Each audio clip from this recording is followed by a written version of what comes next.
This is a thought that doesn't necessarily cross my mind all too much, but I kind of realized looking back in my history with the series, it's safe to say that the Donkey Kong franchise is my favorite Nintendo franchise of all time. It's not necessarily an opinion that's going to earn me a lot of nerd cred such as Metroid or Star Fox, nor do I really believe it occupies a similar space as something that's so widespread big, such as Mario and Pokemon. Donkey Kong is kind of the middle child as far as Nintendo series go, and the one I think nowadays people just think of it as something that happens to exist, which is a shame considering its legacy. I can just think back to the reaction to Tropical Freeze's announcement when the prevailing sentiment was, why isn't Retro making a new Metroid instead of this? But I definitely stand by my original assertion the more I think about it, since the Donkey Kong series easily not just has very few games I dislike, but it also has at least 2 of my favorite games of all time, and also 2 of my favorite video game characters of all time. This is a series that with its main games tries to make a dazzling first impression, while subsequently improving on all the little details around the way it stands as a testament to how sometimes the most seemingly insignificant of things can color an experience in a whole new positive light. Now, even though I love the Donkey Kong series, my focus in this video is mostly going to be on the Country series, more specifically Donkey Kong Country 2 and Tropical Freeze. However, I will be covering all of the mainline games to some extent. Due to arbitrarily personal reasons, I'm also going to include DK64 in the discussion. After all, it is definitely a series milestone that despite its age still has a lot that I think goes unappreciated. Call it me playing devil's advocate and a little more of a subjective take on things brought up here.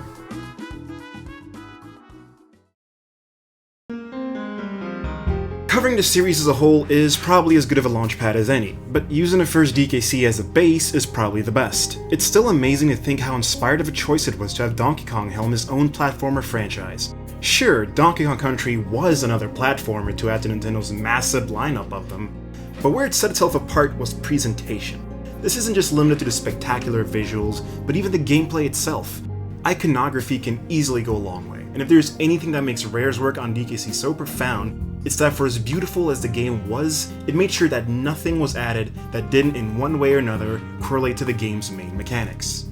Which is running, jumping, climbing, and throwing. All of which incidentally suits the characteristics of the player characters themselves.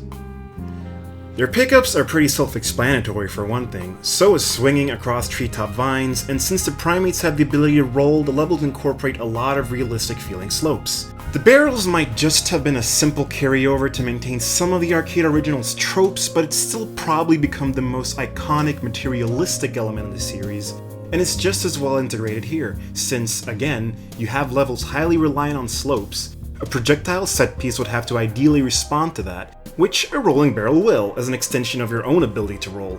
Not only that, but since the main antagonists of the game are in the process of industrialization, it makes sense to have crates and barrels strewn around, since the enemies probably use it as cheap storage and resource containment. Even the general level aesthetics signify the change in pace and increase in difficulty. Monkey Mines increases the lack of visibility, Vine Valley has you up high treetops where bottomless pits are more prevalent, Gorilla Glacier being on top of mountains sees an increase in steep inclines, making jumping a lot more precision-based. Kremkrock Industries being an industrial area sees a much higher increase in physically harmful obstacles. In the final world, Chimp Caverns, the game combines all of these elements as you make your way back down from the mountains in order to reach the final showdown that's held in a distant ocean. Every time a gimmick is introduced in one of these worlds, it rarely feels like it is done in a way where it doesn't belong to the aesthetics design of the world.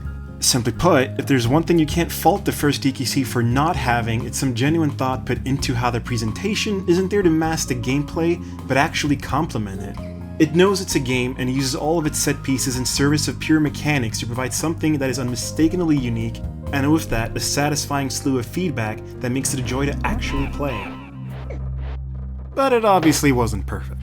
Most of these details aren't necessarily any deal breakers, but they do highlight how much optimization can turn a great game into an absolutely fantastic one later down the line. It's sometimes easy to get the feeling that even though Rare clearly understood how to make the entire game come together in all of its presentational splendor, they might not have had the best understanding of how to make the mechanics entirely balanced around the design.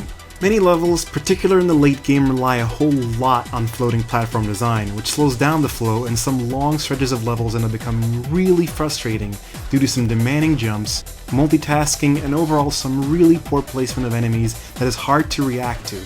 Not to mention, the camera wasn't always particularly agreeable, which meant that you could accidentally run smack dab into an obstacle that would be hard to predict. Outside of Rambe and On Guard, the animal buddies were not all that practical. The plot wasn't the most exciting, and finally the secrets generally relied a little more on spectacle as opposed to substantial reward other than lives. Even though, mind you, with a lot of the game's colorful feedback, that spectacle was pretty satisfying in and of itself. Generally, the secrets of the game were a bit of a problem because due to a lot of the game's difficulty through bottomless pits, a curious player will probably have to rely on a lot of trial and error to actually have to find them, and with that, many lost lives will be procured in the process. I should probably clarify that I generally want to focus on positive details of games on this channel, and DKC is far from a bad game. Even though I love to critique and tend to critique out of love, in this context it isn't merely a matter of mentioning things that the game could improve upon, but also a matter of providing context, mainly for that of a game that had every bit of potential to become one of the finest examples of a sequel ever made, and possibly even my favorite game of all time.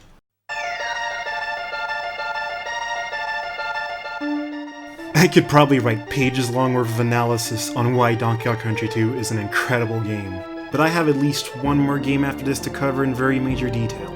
Much like my recap on DKC 1, I want to focus on some very specific elements of the game, mainly how this game serves as a sequel, but also how incremental details can really change things.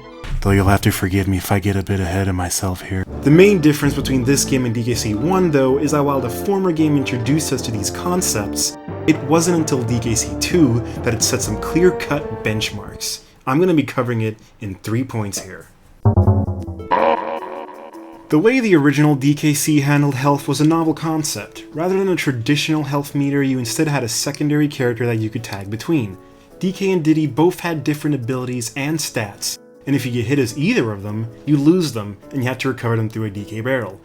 That said, some of their differences felt somewhat superfluous, or at the very least it occasionally felt like the game tried too much to distinguish their gameplay. DK had a hand slap move, but it wasn't a particularly wieldy move to use since it didn't really have anything to do with the game's main mechanics. It was basically something to be used to discover secrets. And while Diddy was faster, it personally felt a little bit like a cheap move to make him not able to beat certain enemies. In a way, it made Diddy sort of selectively kneecapped, as personally I found him more fun to play than Donkey Kong. I don't think the differences were all too justified since these elements mainly came about as distractions, or things you don't always keep in mind. Due to the way several levels were designed, it felt like these characters actively lost out on certain things rather than having their abilities be positive supplements to the main gameplay. For DKC 2, they managed to make the differences between the characters a little more subtle in terms of a design perspective. Both Kongs this time have identical speed, but while Diddy is more effective at cartwheeling, climbing, and throwing, Dixie is a much better fit for platforming thanks to the safety net of her hair twirl. This makes her beginner-friendly and practical, but despite her ability seemingly giving her a major advantage, she is slightly less safe in an enemy confrontation from a control perspective. Not only that, but there's next to no point in the game where you're actually required to use her hair twirl in order to discover or overcome paths. Both Kongs now have the same weight class, so enemies are better balanced in terms of being obstacles. I can only think of one moment in the game where you explicitly needed Dixie's ability, but that was for an optional moment that not only the game provides her for you, but is also in a safe environment. Any other instance where you may need your partner, it's less for their abilities, and more so because of what they gain for just being teamed up, which is a tag team throwing ability. This natural extension of throwing from the first game becomes second nature throughout much of the game, mostly for its way of attaining collectibles and hidden secrets. The animal buddies make a return, but they too have been better tailored for their respective environment. Rambe and On Guard both have a charge move now, which makes for great quality of life improvements in terms of moving fast. Winky and Espresso have both been replaced by Rattly and Squitter. Rattly the Snake appears in levels where there's a large degree of vertical or horizontal scaling, as he can jump incredibly far distances. Not only that, but unlike Winky, he can actually jump at any point during his hops, which means you're far less likely to die from having miscalculated Winky walking off the edge. Squitter is a character that can only attack through shooting webs, but his ability to create platforms make him more suited to cross bottomless chasms, meaning you'll often be finding him in levels that contain long gaps across. Adding onto the roster is Squawks, who functions as something of an airborne on-guard, who can fire projectiles in an arc motion. While the animal buddies this time around are less character designed as traditional power-ups, I wouldn't say that's a bad thing with the case of DKC. Unlike the likes of Yoshi in Super Mario World, you were never able to hold on to your buddies throughout levels. And as has been previously mentioned, a few of the animal buddies in the past weren't necessarily the most practical to use, so they had little use in a lot of the situations you were given them. DKC treats each level as if it were a new idea, and the animal buddies are an extension of that. If you find them boxed up, they are purely optional and intend to be used to scale an obstacle easier, but also play into finding secrets. If the level demands you transform into them through a barrel, however, the game is informing you that they're required to beat the level, which can be seen as something of a final exam on part of the player, and learning how to play as the characters. Speaking of new ideas, DKC 1 was a marvel at depicting worlds in a realistic looking way and perpetually mysterious feeling environments that scream adventure. I highly disagree with the notion that these games have aged in a bad way when it comes to the graphics. Even though pre-rendered imagery is looked back upon unfavorably, the games still amaze me with how they look and feel. They have a great usage of balanced color palettes, lavish detail, smooth animation, and incredibly responsive controls to make the visuals themselves pop, looking consistent and beautiful. That said, with the sequel, I imagine it'd be a much harder job to impress people with them after we'd already seen a take on realistic environments. The challenge this time was to sell a brand new world, and with that comes the pirate theme of the game. The Conquest title does not come without merit, as Diddy arrives on a crocodile island on a pirate ship ready to take over. I mentioned earlier, talking about DKC 1, that the plot wasn't the most interesting, and I imagine not a lot of people will think DKC 2 is that much better either. After all, it's arguably the same as Mario saving the princess, right? But the pretext for it was way different, allowing for an incredibly interesting setup to deliver on the worlds themselves, alongside the player motivation. In the first game, the main motivation on the player's part was regaining materialistic resources. In the second game, it's actually having to save someone not because they're a trophy, but because they're your best pal and a character that you actually got to play as. Being put into a character's shoes through the gameplay does wonders in allowing the player to sympathize more with them. And Donkey Kong is the series' flagship character, the big boss of the franchise. Having the bad guys of the game subdue the original game's main protagonist is the designer's way of challenging the player. The Kremlings return and the gloves are off this time. The only hope is in the underdogs. DKC 2 asks of the player to be the hero and save the hero. Starting off DKC 2 on the final level of the first game was a rather novel choice. It gives the player a sense of the adventure continues. But it's only when you get off the deck that things get exciting. It could already be inferred in the first DKC that the antagonists of the game weren't native to the islands we were adventuring. This time, however, we were going to be storming their fort. Compared to the realistic feeling of DK Island, the Crocodile Isle is a lot more grimy, murky, and fantastical. The color palettes are a lot more varied and focus on complementary tones to make the characters and enemies pop out. Not only that, but many of the characters that made the transition between games have been updated with a lot more size and detail. You definitely get a much better feel for enemies in this game and how they respond and react to the game's rules. I definitely feel that the increase in varying color palettes and environments was a massive element here in helping the game feel more timeless, since the game had a much more unique style to it. Learning of the environments that the Kremlings inhabit is exciting and makes the game all the more adventurous since we've had a history with these guys that is paying off now. A word I like to think about when describing DKC 2 is frontiers. It's a word I imagine owes itself a lot to Star Trek, but in a way both the players and the characters are experiencing the world brand new, and going beyond in order to reach areas where no other primate has gone before. It makes so much of the build-up feel all the more satisfying. We find out that the Kremlings are native to swamps, that they have their own forests that have been deserted and overrun by ghoulish fog and ghosts, that they have a materialist party and nightlife. Unlike the solitary monkey mines, the caves here are constantly being mined for resources. We also finally get to experience the home of the notorious Zingers, which are probably the most infamous enemy in the series. Finally, leading up to the lower ice caves, you end up in K. Rool's Keep, where we finally get a sense of what kind of majesty and towering dominance it is that he is leading. So much of DKC 2's environments, in contrast to the first game, come across as hostile, but it's also imaginative and beautiful in said hostility. The only spot of respite are the brambles, where nothing is exactly native due to hazardous flora. So it's fitting that the brambles serve as the penultimate level of the game, because it is the calm before the storm. All of this, and I haven't even delved into the Lost World, probably the closest analog to DK Island, a mysterious, uncharted area where nature has been allowed to run wild in a bizarre fashion, in which K. Rool is exploited by installing a mysterious energy apparatus called the Crocodile Core. To this day, I still love the juxtaposition of it and how much of an enigma the place is. The fact that every level can bring something entirely new A consistent concept or gimmick that stays exclusive to its own level speaks volumes of how much design thought went into making things difficult and making things challenging. The floating platform design is just about entirely a thing of the past here, and there's much more emphasis on structural level designs. Everything makes more sense. It's more satisfying to conquer, and it all ties into what I find to be the biggest improvement of all.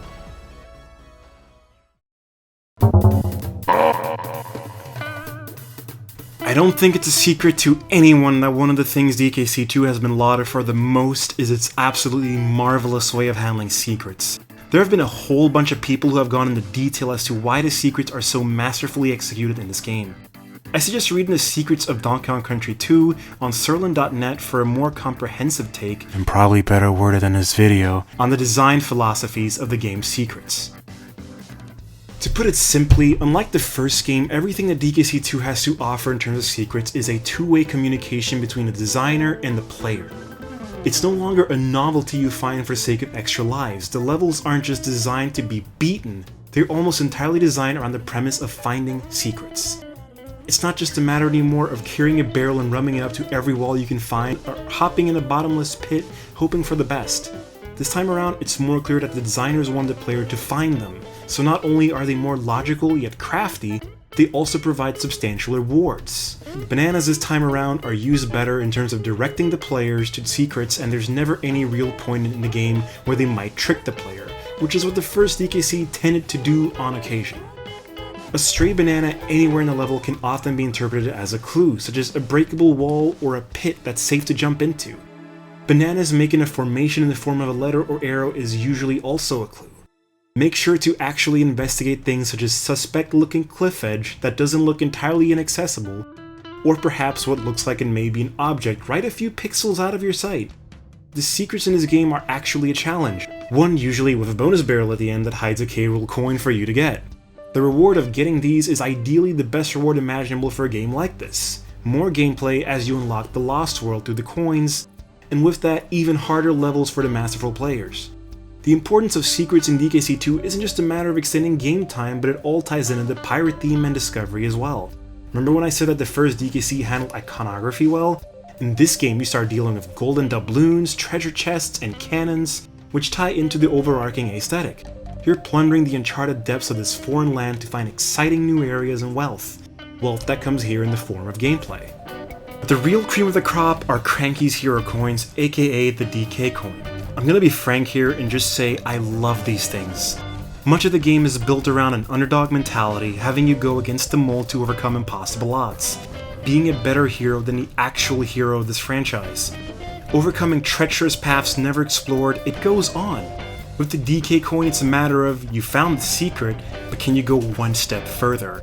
For the most part, the bonus barrels are more immediate in pathfinding, but the DK coins are the ones that require you to put yourself in the shoes of the designer and think about how you can best every corner of their levels.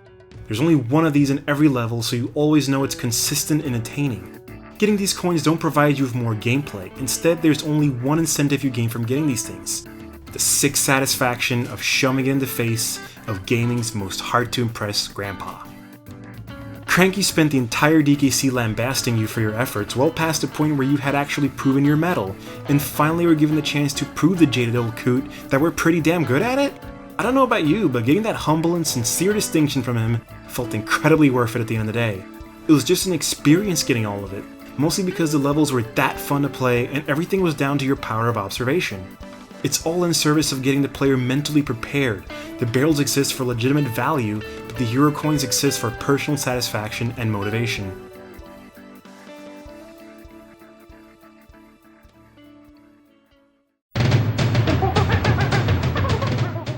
If Diddy's Conquest was the Empire Strikes Back of the series, then Dixie's Double Trouble is definitely the Return of the Jedi.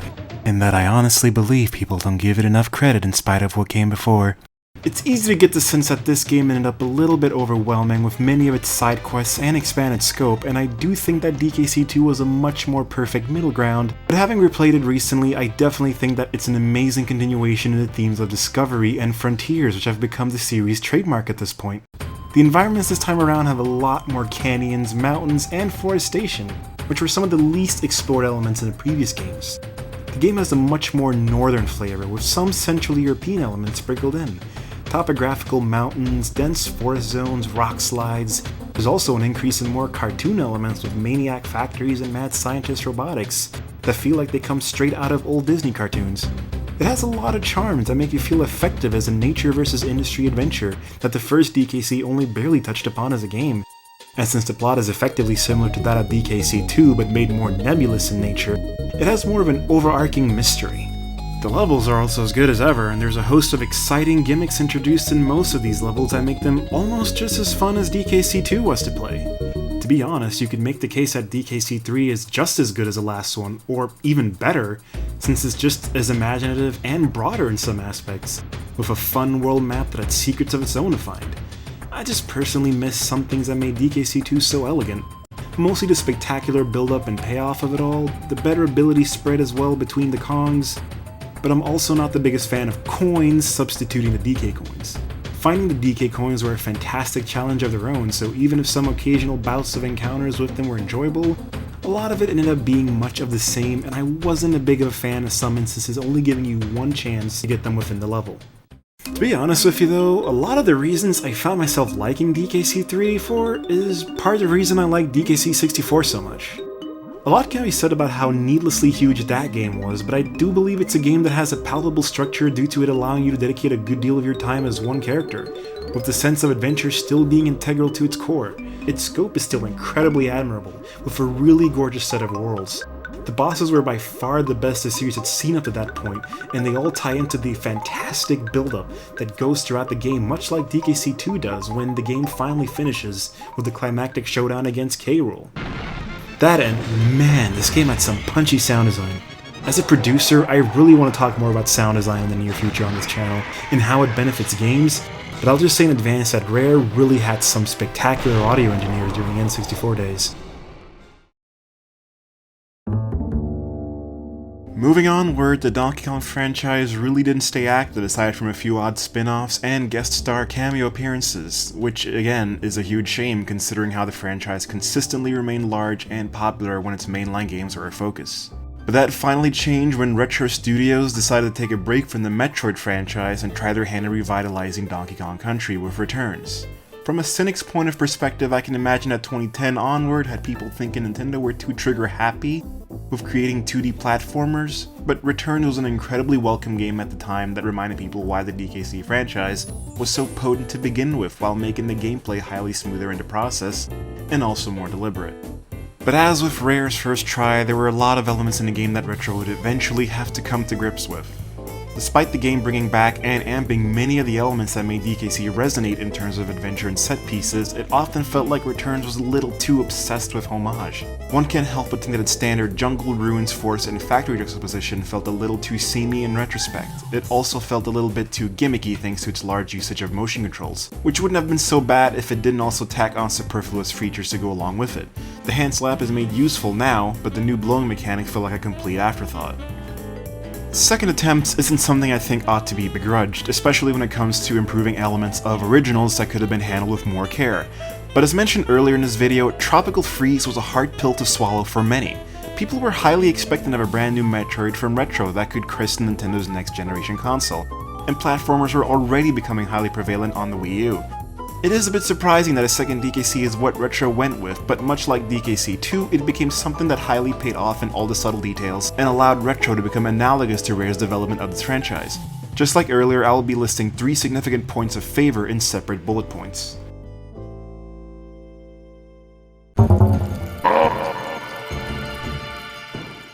People like new things, so how can we have such a reverence for nostalgia?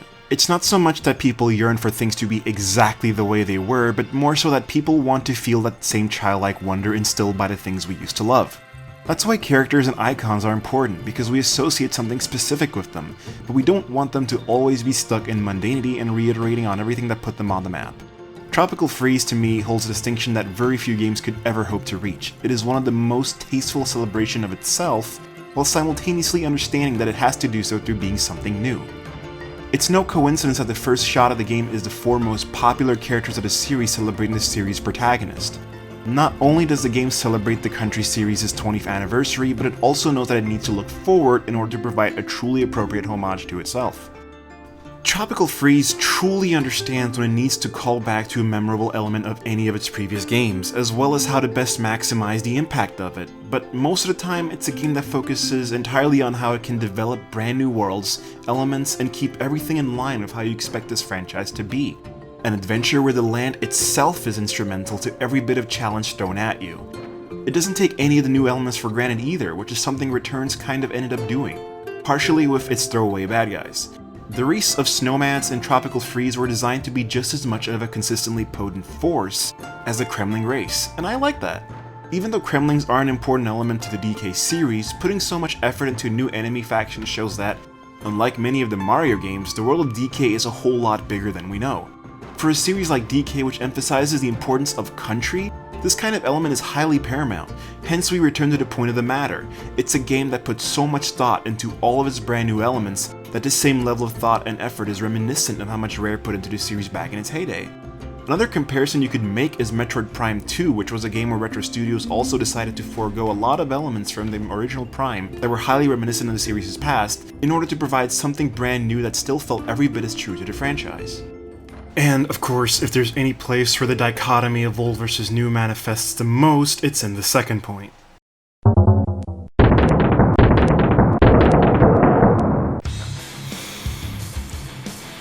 I'm not going to beat around the bush on this one, but Tropical Freeze is by far one of the best soundtracks in gaming, and it not only accomplishes this through masterful instrumentation, but beautiful composition. Bringing back David Wise as this game's lead composer just spoke to the level of dedication Retro and Nintendo had in order to make sure every facet could live up to the series' legacy. They didn't need to bring back David Wise to do this game. Returns had a fairly decent soundtrack, all things considered, even if a large majority of it was remixes.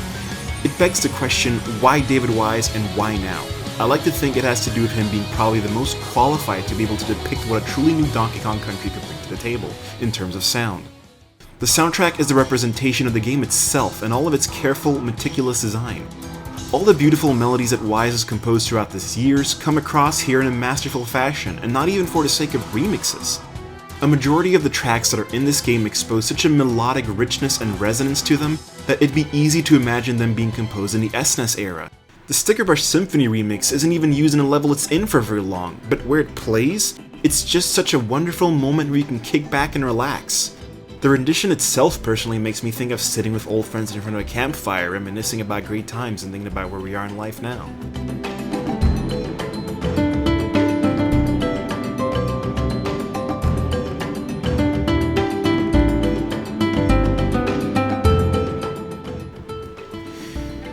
It's times like those that remind me why this franchise is so near and dear to me and why we love games so much.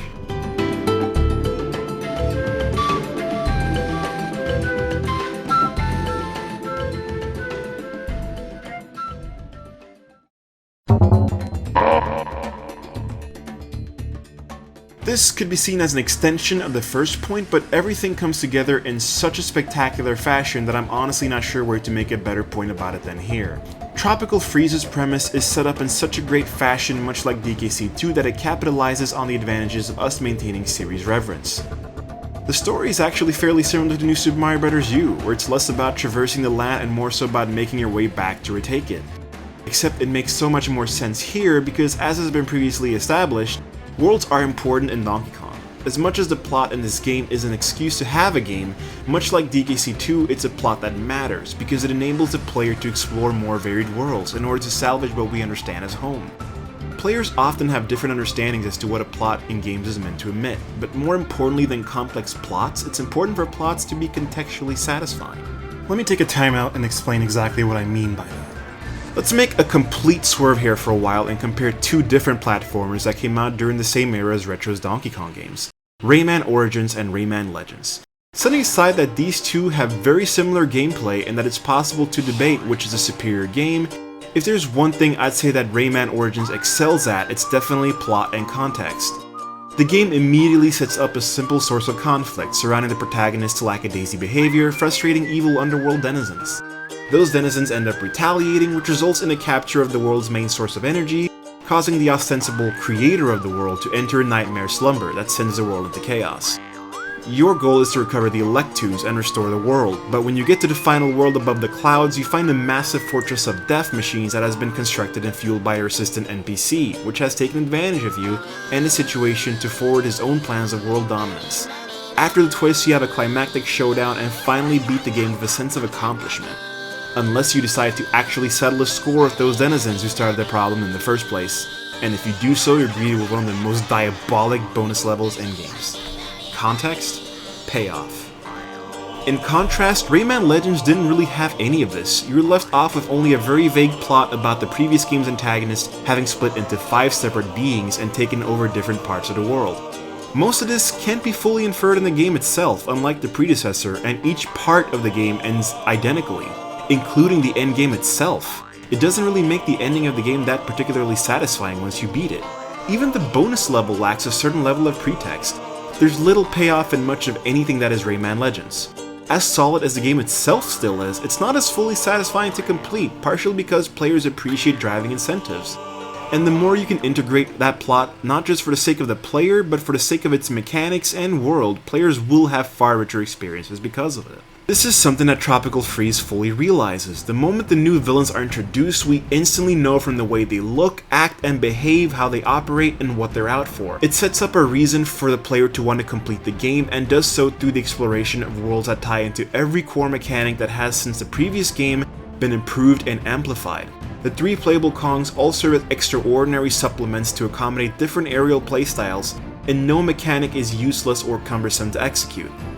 Every level is something brand new, a discovery. Instead of retreading old world designs, you traverse brand new islands focusing on mangroves, savannas, and archipelagos. Several levels such as sawmills, grassy canyons, and juice factories introduce new gimmicks and themes that the series hasn't delved into. Going back to music for a bit, the importance of sound is also shown thanks to several levels heavily emphasizing not just how important sound is for the enemy race, but also for several worlds we traverse, such as one level which plays as if it were a musical number straight from The Lion King.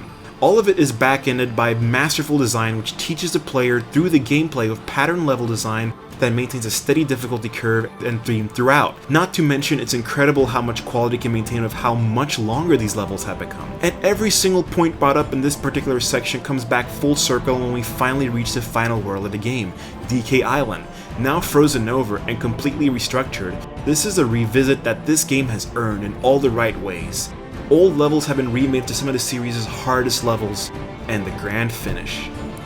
Of course, you still have the devilishly hard K levels, which showcases how truly far you can push pattern level design and ramp the difficulty curve insanely with just one level.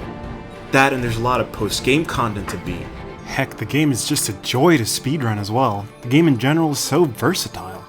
Sometimes I really debate with myself whether or not I prefer this game over DKC 2.